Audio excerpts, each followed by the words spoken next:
में हम बात करने वाले हैं अपने खेसारी लाल यादव जी का एक नया गाने के बारे में, जिसका नाम होने वाला है नथुनिया 2। तो दोस्तों आज की इस वीडियो में हम इसी गाने से रिलेटेड आप सभी को अपडेट देने वाले हैं, तो बने रहिए आज की हमारी एक नई वीडियो में। तो चलिए वीडियो शुरू करते हैं।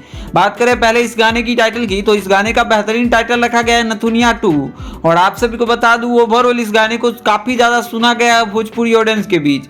और ये गाने को एक तरीके से सारेगामा हम भोजपुरी ने थीम पेज पे अपने इंस्टाग्राम पेज पे पोस्ट किया और लिखा जल्द ही 22-23 तारीख को मिलते हैं। तो आप सभी को बता दूं कि अभी इस गाने का पूरी तरीके से अनाउंसमेंट नहीं हुआ है। वेल देखते हैं कि 23 तारीख को क्या अपडेट है। बाकी अपडेट बाय अपडेट, सारी अपडेट बाय अपडेट हम आप सभी को अपडेट बाय अपडेट देते रहेंगे। बाकी हम जितना कह सकते हैं उस बात से तो यही लग रहा है कि नथुनिया 2 का एक नया झलक देखने को आप सभी को मिलने वाली है। या ये भी हो सकता है कि इस गाने का पोस्ट प्रोडक्शन का कुछ नया फोटो क्लिप निकल के सामने आए, उसके बाद ही कंफर्मेशन होगी कि ये गाना ही होगा। बट अभी कुछ भी इंफॉर्मेशन नहीं निकली है। बट जितना भी आप सभी पोस्टर देखते होइएगा, ये पूरा फैन पेड पोस्टर है, यानी फैन पेज ने बनाया इस पोस्टरों को।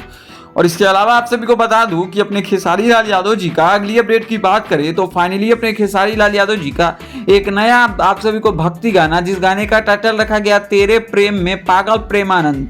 वैसे इस गाने को आप सभी को बता दो दोस्तों कि खेसारी डेविटल म्यूजिक पे रिलीज किया गया है और ये गाने आप सभी को बेहद ही शानदार पसंद आने वाली है। इस गाने में अपने खेसारी लाल यादव जी ने लिटरली वृंदावन जाके इस गाने को शूट किया है। और बाकी ये गाने आप सभी देखिएगा तो खेसारी डेवलटिव म्यूजिक पे जाके देख सकते हैं। बाकी गाने काफी शानदार है, गाने को लेकर कोई भी कमियां नहीं है, गाने में दबाकर काम किया गया है और खेसारी लाल यादव जी का एक से बढ़ के एक झलक दिखाई गई है। खैर अपने खेसारी लाल यादव जी का ये अपडेट कैसी लगी आप अपना राय जरूर दीजिएगा। बाकी वीडियो पसंद आए तो इस वीडियो को लाइक करिए, चैनल को सब्सक्राइब करिए भोजपुरी दुनिया से जुड़ी हर एक जेन्युइन अपडेट पाने के लिए। इसी के साथ मिलते हैं अपने जेन्युइन खेसारी लाल यादव जी के किसी अगली अपडेट के साथ। बाकी वीडियो देखने के लिए आप सभी का बहुत बहुत धन्यवाद।